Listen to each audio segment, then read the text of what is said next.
है कि फिर अरे यार इतना अच्छा बोलने जा रही थी यार। आदाब, शक्ति का नमस्कार। हाजिर हूँ मैं हाईवे क्राइम में आपके साथ। आज की मैं जो सच्ची घटना आपको सुनाने जा रही हूँ, इससे समाज में काफ़ी बुरा असर पड़ा। और कहते हैं ना कि जब कोई काम हम जो करते हैं वो बिना सोचे विचारे बिना विवेक के कोई काम करते हैं तो उसका जो परिणाम है कुछ ऐसा ही देखने को मिलता है। तो जो हमारी आज की जो कहानी है वो ऐसे ही एक बुजुर्ग महिला की कहानी है।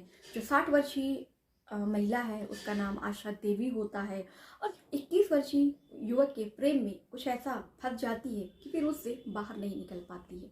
तो चलिए फिर उसी महिला की हम आपको कहानी सुनाते हैं।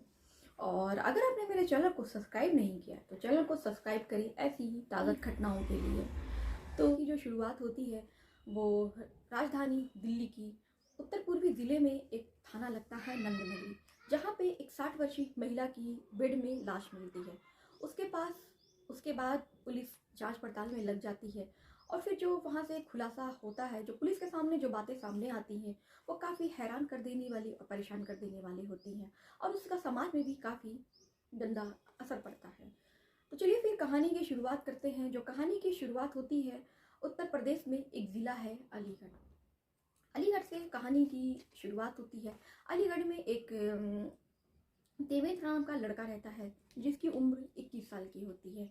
वो सन 2015 में इंटर पास करता है और इंटर पास करने के बाद वो जो लड़का रहता है वो मध्यम वर्ग से होता है, तो सोचता है कि अब कुछ काम किया जाए और घर पे कुछ पैसे भेजे जाए और अपनी मतलब जीवन को आगे बढ़ाया जाए और कुछ काम धाम किया जाए। तो काम की ही तलाश में वो दिल्ली जाता है और वहाँ पर काम की तलाश करता है। तो वहाँ पर वो जब जाता है तो जाहिर सी बात है, आपको पहले काम ढूंढने से पहले आपको रहने की व्यवस्था करनी पड़ेगी। तो वो रहने के लिए एक किराए का मकान लेता है और किराए का मकान लेने के बाद वो वहाँ पे रहने लगता है और उसके बाद से वो अपना काम भी ढूंढ लेता है। तो वो तांबे की तार की दुकान पे वो तांबे का तार बनाता और तांबे की दुकान पे वो काम करता था। शुरुआती दिनों में काफ़ी तो सब कुछ अच्छा चल रहा था, उसके काम भी अच्छे थे और इतने किराए, आपको पता है कि दिल्ली जैसे शहर में रहना है तो दिल्ली जैसे शहरों में जो किराए होते हैं काफ़ी, जो मकान होते हैं काफ़ी महंगे मिलते हैं। तो इसी तरह वो सब कुछ अच्छा ही चल रहा था, किराया भी वो दे लिया करता था, मतलब शुरुआती दिनों में कोई परेशानी नहीं थी। शुरुआती काम था, सब कुछ ठीक ठाक चल रहा था। फिर एक दिन एक दौर ऐसा आता है जिसे क्या देवेंद्र क्या सभी को झकझोर के रख देता है और सभी की ज़िंदगी में उथल पुथल मच जाता है। तो वो दौर होता है कोविड का दौर। तो जिससे हर कोई परेशान है, एक बड़ा बिजनेसमैन हो चाहे छोटा था, हर किसी की ज़िंदगी पे काफ़ी और उसके बिजनेस पे सबसे ज़्यादा काफ़ी गहरा असर पड़ा और काफ़ी उसने तबाही लाई और काफ़ी बर्बादी लाई और काफ़ी जो लोगों का बिजनेस था, बहुत बड़े बड़े बिजनेस कारोबार थे, वो बंद हो गए। तो ये तो मतलब एक मध्यम वर्ग का ही व्यक्ति था। तो 17, 18, 19 में कोविड का फिर दौर शुरू होता है और फिर हर किसी की ज़िंदगी में बहुत परेशानी आ जाती है। उसी के साथ साथ देवेंद्र जिसको लोग देव प्यार से कहते हैं, उसकी भी ज़िंदगी बहुत परेशानी आती है। उसका जो कारोबार होता है वो ठप हो जाता है। फिर उसके बाद से मतलब उसको काफ़ी इतने परेशानी का सामना करना पड़ता है कि जो उसके किराए के मकान थे उसको पैसे देने के लिए भी उसके पास एक समय आता है कि उसके पास पैसे नहीं होता है। अब वो बड़ी फिराक में होता है कि अब वो क्या करे, ना उसके पास काम रहा है और उसको काम नहीं है तो जाहिर है कि वो किराया भी नहीं दे सकेगा। तो यही फिर उसके चलते फिर वो दिमाग लगाता है और सोचता है कि अब क्या करे। तो फिर वो सोचता है कि क्यों ना मैं कोई ऐसे मकान की तलाश करूँ जहाँ मुझे किराया कम देना पड़े और फिर उसके बाद से किराया कम होगा तो ज़्यादा बर्डन नहीं होगा और धीरे धीरे मैं कोई काम की तलाश कर ही लूँगा, कोई ना काम ढूंढ ही लूँगा। तो इसी तरह फिर सन 2020 के बाद वो सन 2021 में नंदनगर पहुँचता है। नंदनगर में वो एक मकान तलाशता है जहाँ पे आशा देवी नाम की एक 60 वर्षीय बुजुर्ग महिला रहती हैं। उनसे वो कहता है, दादी मैं यहाँ कमरे की तलाश में आया हूँ, क्या आपके यहाँ कोई कमरा है जो खाली है और थोड़ा सा सस्ते दाम में मिल जाए। तो आशा देवी कहती है कि हाँ बेटा, यहाँ पे एक कमरा है, चलिए मैं आपको दिखा दूँ, अगर आपको पसंद आता है तो आप ले लो। तो उस व्यक्ति को उससे पसंद नापसंद से कोई मतलब नहीं था, उसे बस ये मतलब था कि उसका जो किराया हो वो इतना हो कि वो उसे दे सके, कम हो। तो कहता है कि ठीक है दादी, हमें उससे किराए से मतलब नहीं है, आप किराया बता दो कि कितना है। फिर तो उसे किराया वो ठीक ठाक लगता है, उसे समझ में आता है, तो वो किराए को कमरे में ले लेता है और वहाँ पे रहने लगता है।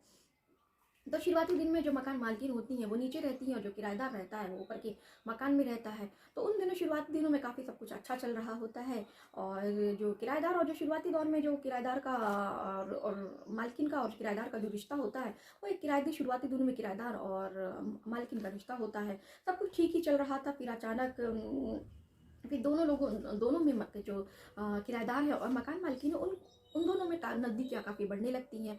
आप पहले तो शुरुआत में बातचीत होती है, फिर बातचीत होते-होते जो मतलब उनकी बातें होती काफ़ी वो फिर हद तक आगे बढ़ जाती हैं। तो पहले बातों का जो सिलसिला है वो मतलब बातों से शुरू होता है और बातों से शुरू होते-होते वो प्रेम संबंध में बन जाता है। एक दूसरे से दोनों को प्रेम हो जाता है और एक दूसरे से दोनों प्रेम करने लगते हैं और प्रेम का जो कहते हैं ना जो दीवानगी होती वो इस कदर चढ़ती तो उन दोनों को आपस में इतना प्यार हो जाता है कि आपने ये जो गाना है ज़रूर सुना होगा। प्यार ना उम्र की सीमा हो ना उम्र का हो बंधन, जब प्यार करे कोई तो देखे केवल मन। तो कुछ ऐसा ही उनके साथ भी होता है।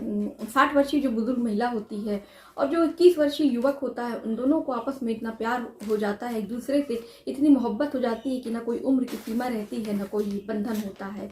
और बस क्योंकि कुछ सिलसिला ऐसे ही चलता रहता है और दोनों में इतना प्यार हो जाता है कि एक दूसरे में शारीरिक संबंध भी एक दूसरे वो बनाने लगते हैं।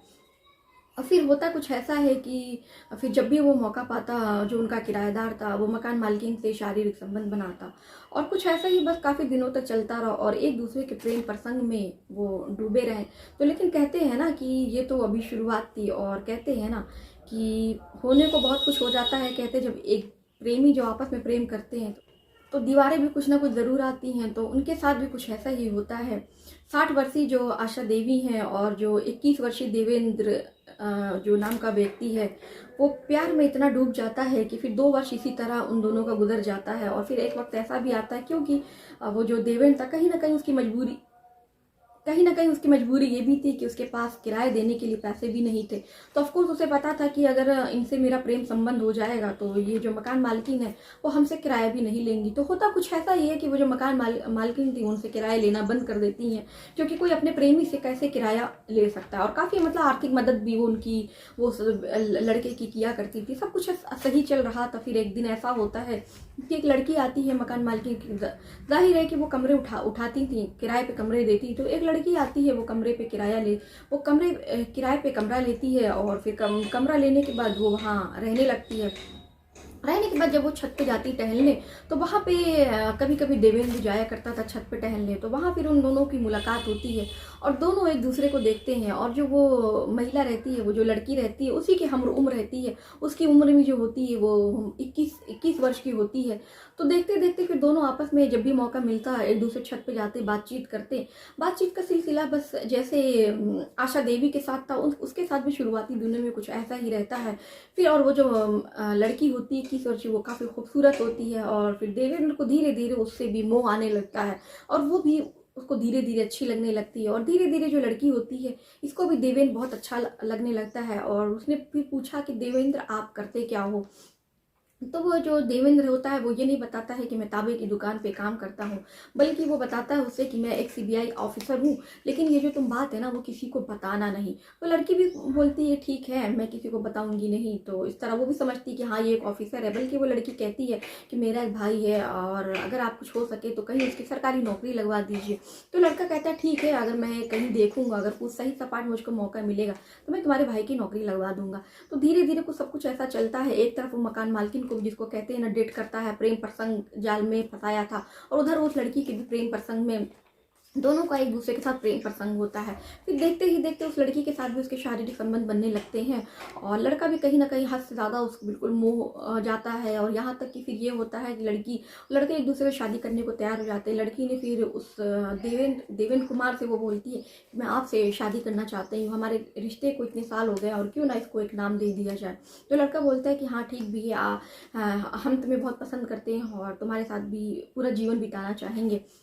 और फिर ये होता है कि जब वो उस लड़की को बताता है कि सीबीआई अधिकारी है, फिर उसके पास नौकरी तो होती नहीं है कि लड़की को वो कैसे वो आप दिखाए और क्या दिखाए। तो वो अपने पिताजी को कॉल करता है और पिताजी से बोलता है कि पिताजी मैं पढ़ाई करने के लिए जर्मनी जा रहा हूँ, मुझे कुछ पैसे की आवश्यकता है, आप दे दीजिए। तो पिताजी तो काफ़ी गरीब होते हैं, तो सोचते वो पैसा कहाँ से लाते। तो फिर वो सोचे कि चलो यार मेरा बेटा है, पढ़ लिख के कुछ कर लेगा, नाम होगा, मेरा गाँव का नाम होगा, पैसा क्या है, पैसा तो आ ही जाएगा। तो उनके पास पैसा तो नहीं होता, लेकिन ज़मीन होती 3 बीघे की। तो अपनी वो ज़मीन 3 बीघे ज़मीन को बेच देते हैं। और उन्हें क्या पता था कि उनका बेटे को पैसे जो अय्याशी के लिए चाहिए थे। तो सोचते हैं कि ठीक है बेटा पढ़ लिख लेगा, नौकरी अच्छी लग जाएगी तो पैसा क्या है, उसका डबल तिबल पैसा आ जाएगा। और फिर लड़के को जब पैसा मिल जाता है वो दोनों जो महिला को भी खूब घुमाता है और जो लड़की थी उनको भी खूब घुमाता फिराता, सिलसिला ऐसे ही चलता रहता है। और फिर ये होता है कि लड़की शादी के लिए प्रपोज करती है देवेंद्र कुमार को, तो देवेंद्र भी हाँ बोल देता है और फिर वो कहता है कि ठीक है मैं अपने पिताजी से बात करूंगा। तो पिताजी भी राजी हो जाते हैं क्योंकि दोनों हम उम्र के लड़के रहते हैं और लड़की भी दिल्ली में कुछ रह के अपना पढ़ाई वढ़ाई कर रही होती है। तो लड़के के परिवार वाले को भी लड़की काफ़ी पसंद होती है, तो रिश्ता तय हो जाता है। दिसंबर में दोनों की सगाई हो जाती है और फरवरी में लड़की और जो देवेंद्र रहता है उसकी शादी होने वाली होती है। तभी ये बात क्या बोलते हैं, जो उसकी मकान मालकिन है 60 वर्षीय आशा देवी, उस बुजुर्ग महिला को ये बात पता चल जाती है। फिर वो देवेंद्र कुमार को बुलाती है और फिर कहती है कि तुम मेरे साथ ऐसा कैसे कर सकते हो, कि मतलब तुम उसके साथ भी संबंध में हो और मेरे साथ भी तुमने संबंध बनाया, मेरी ज़िंदगी ख़राब की। अगर तुमको मुझसे मोहब्बत नहीं थी तो तुमको मुझसे ये सब करने की क्या ज़रूरत थी। तो फिर वही वो बातें देवेंद्र कुमार कहता है कि ऐसा मैं कैसे कर सकता हूँ, ठीक है वो मेरी एक गलती थी और हमारी अपनी उम्र देखो, ये कैसे हो सकता है। तो बोला कि जब तुमने ऐसा मेरे साथ संबंध बनाया, मुझसे प्यार मोहब्बत के वादे किए, तब तुमको अपनी उम्र का लिहाज नहीं आया। तो ये सब बातें कहती है और आपस में दोनों की काफ़ी कहासुनी होती है। और फिर वो जो बुजुर्ग महिला है वो बोलती है 21 वर्षीय देवेंद्र से कि तुम उस लड़की को छोड़ दो और मेरे साथ मतलब शादी करो। तो लड़का काफ़ी हैरान और परेशान हो जाता है कि अब उसे समझ में नहीं आता है कि वो क्या करे, कि उसको बिल्कुल बिल्कुल भौचक्का हो जाता है और उसको समझ में नहीं आता है कि अब वो क्या करे। तब उसे कुछ समझ में नहीं आता और काफ़ी दोनों में कहासुनी होती है। जब ये जो महिला बुजुर्ग महिला है वो उस 21 वर्षीय देवेंद्र पर साथ शादी का दबाव डालने लगती है। तो फिर वो मन ही मन में प्लान बनाता है और आपस में इसी तरह उनके झगड़े आए दिन चलते रहते। तो फिर एक दिन ऐसा होता है कि 10 दिसंबर को वो जो बुजुर्ग महिला है अपनी बेटी के वहीं पास में जो बिहार कॉलोनी है वहाँ पे उससे मिलने जाती है। और 10 बिहार को जब वो अपने घर जाती है तो उसके बाद से वो उसका कुछ अता पता नहीं चलता है कि वो महिला कहाँ गई।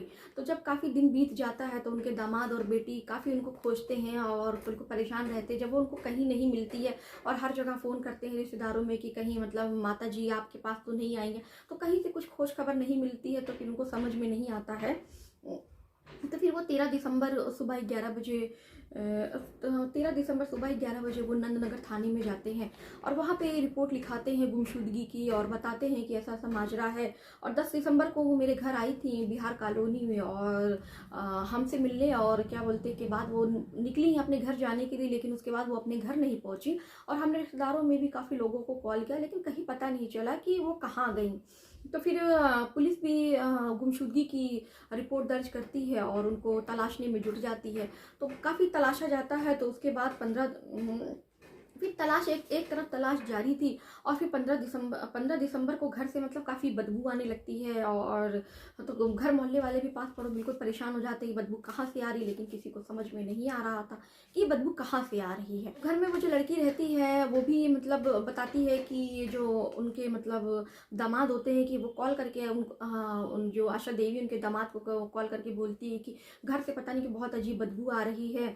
तो फिर जो उनके दामाद होते हैं आशा देवी को वो थाने में कॉल करते हैं और फिर वहाँ से थाने वाले आते हैं, नंदनगर से जो थाने वाले होते हैं वो आते हैं और काफ़ी जगह फिर वो चेक करते हैं, उन्हें कहीं कुछ दिखता तो नहीं है। फिर वो एक कमरा होता है जो बंद होता है, तो फिर वो बंद कमरे को उसमें ताला लगा होता है। तो फिर वो बंद कमरे को ताला तोड़वाती हैं और फिर वहाँ पर देखती है तो वहाँ पर मतलब कमरा जब खुलता है तो बहुत ही ज़्यादा एकदम अजीब सी बदबू होती है। लेकिन जब चारों तरफ कमरे के नज़र दौड़ाया जाता है तो देखा जाता है कि वहाँ पे तो कुछ भी नहीं है। तो फिर वहाँ पर एक बेड लगा होता है। तो फिर बेड पे भी उसकी जब उसका बॉक्स खोला जाता है तो पुलिस काफ़ी ज़्यादा आश्चर्य में पड़ जाती है। उसी बेड का जो बॉक्स होता है उसी के नीचे उस महिला की लाश मिलती है। और जो लाश होती है उसको क्या बोलते हैं, वो एक प्लास्टिक में लपेट के उसको रखा गया था। तो फिर उस लाश को पुलिस वाले पोस्टमार्टम के लिए भेज देते हैं। तो पोस्टमार्टम में फिर जो खुलासा होता है कि इसकी जो मर्डर हुआ है वो कैसे हुआ है। तो इसकी जो मृत्यु होती है उसको सर पे ईंट लगने की वजह से उसे ईंट से वार किया गया था, जिससे काफ़ी खून बह गया और जिससे उस बुजुर्ग महिला की मृत्यु हो जाती है। और उसके गाल पे भी मतलब काफ़ी निशान पाए गए थे और वो जिस ईंट मतलब जो ईंट लगने की वजह से उसकी मृत्यु हुई थी तो कमरे के आसपास उसकी ईंट भी बरामद हुई थी। तो फिर पुलिस जांच पड़ताल में लग जाती है कि इनका मर्डर कैसे हुआ, कौन इनको यहाँ पे मार के प्लास्टिक में बांध के और बेड के बॉक्स में डाल देता है। पुलिस हर किसी से पूछताछ कर रही होती है, तो वो उस लड़की से भी पूछताछ करती है। तो लड़की से पूछताछ करने में खुलासा हुआ कि जो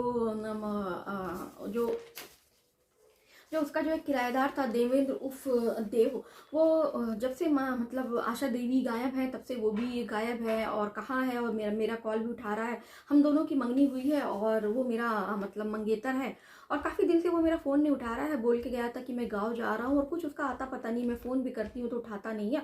और जिस दिन से आशा देवी गायब है उसी दिन से वो भी गायब है और उसका कुछ आता पता नहीं है, और मैं कॉल भी करती हूँ तो वो मेरा फ़ोन नहीं उठाता है। यहाँ फिर पुलिस को शक होता है और फिर वो भी देवेंद्र को तलाशने में लग जाती है। फिर यहाँ वहाँ तलाशती है तो फिर उसके वो गांव पहुँचती है, अलीगढ़ उस शहर में पहुँचती है, और वहाँ पे फिर देवेंद्र के घर पहुँचती है। तो देवेंद्र अपने घर में मिल जाता है। तो जैसे ही वो पुलिस वालों को देखता है और फिर वो वहाँ से भागने लगता है, लेकिन पुलिस उसको मौका वारदात पे पकड़ लेती है, और जब उसे ले जाती है थाने में, उसे फिर थाने नंदनगर में लाती है, और नंदनगर लाने के बाद उससे पूछताछ करती है। तो पहले तो वो पूछताछ में बहुत ज़्यादा इधर उधर की कहानी सुनाता है, बताता है, लेकिन फिर पुलिस वालों को इस पर शक तो पहले से ही था। तब इन्होंने फिर जब इसको मारा पीटा और 3rd डिग्री का इस्तेमाल किया, तो सारी वो कहानी बिल्कुल बयान कर देता है कि ऐसा ऐसा माजरा है। हम दोनों एक दूसरे से 2 वर्ष से संबंध में थे और एक दूसरे से प्यार करते थे। फिर हुआ ये कि हमें किसी और से प्यार हो जाता है और मैं उससे शादी करना चाहता था, और ये जो महिला थी बुजुर्ग, इनका कहना ये था कि नहीं, तुम मुझसे शादी करो, और तुम मेरे साथ ऐसा कैसे कर सकते हो, अगर तुम मेरे साथ शादी नहीं करोगे तो शादी का एक उनका दबाव था, अगर तुम मेरे साथ नहीं करोगे तो मैं FIR करूंगी और तुम्हारी ज़िंदगी बर्बाद कर दूंगी और तुम्हें पुलिस में भिजवा दूंगी, तुम पे कार्रवाई करवाऊंगी, मुकदमा करूंगी कि तुमने मेरी ज़िंदगी के साथ ऐसा खिलवाड़ क्यों किया। तो इसी टेंशन में और इसी के चलते उसे कुछ समझ में नहीं आ रहा था कि वो क्या करे।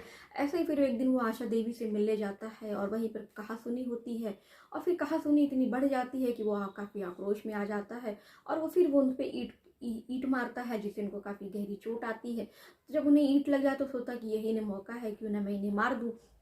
तो उन पर जब तक वो वार करता है ईंट से, जब तक वो मर नहीं जाती हैं, तो फिर वो उसके बाद से उन्हें बॉक्स में बंद करके फिर वो प्लास्टिक लेके आता है, प्लास्टिक ला के उनकी लाश को उसमें पैक करता है और बेड में डाल के फिर वो फरार हो जाता है। लेकिन कहते हैं नागिन क्यों ना अर्जुन कितना ही छिपाया जाए, वो सामने एक दिन ज़रूर आता है। तो फिर उसके बाद से क्या बोलते हैं, देवेंद्र को फिर पुलिस वालों ने 302 307 के तहत मुकदमा दर्ज किया और उसको जेल भेज दिया।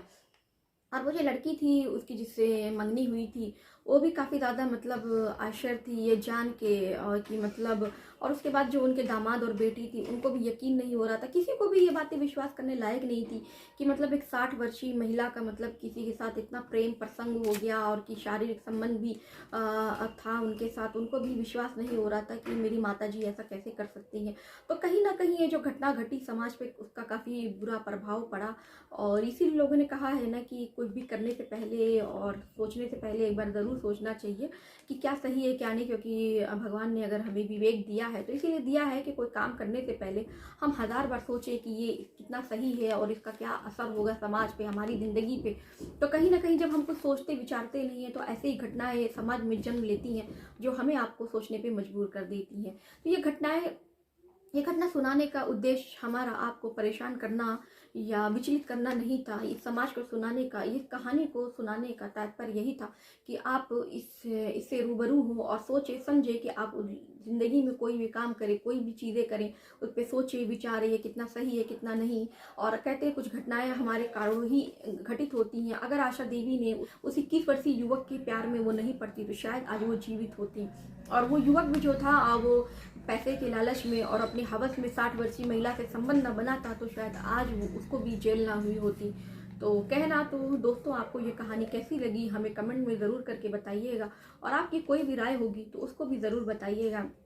और अगर आप मेरे चैनल पे नहीं हैं तो दोस्तों, जैसा कि आप जान रहे हैं ये मैंने नया चैनल बनाया है, और तो अभी ये मेरी शुरुआती दिन है, तो जिसमें हो सकता है मुझे काफ़ी ज़्यादा सुधार की आवश्यकता हो। आपका मतलब एक कमेंट मुझ में काफ़ी ज़्यादा सुधार ला सकता है। तो अगर आपको कोई राय मुझको देनी हो तो मुझे कमेंट में ज़रूर करके लिखिएगा और बताइएगा आपको ये मेरी कहानी कैसी लगी। फिर मिलते हैं किसी किसी और कहानी वारदात के साथ। तो सजग रहिए, सतर्क रहिए, अपना ख्याल रखिए।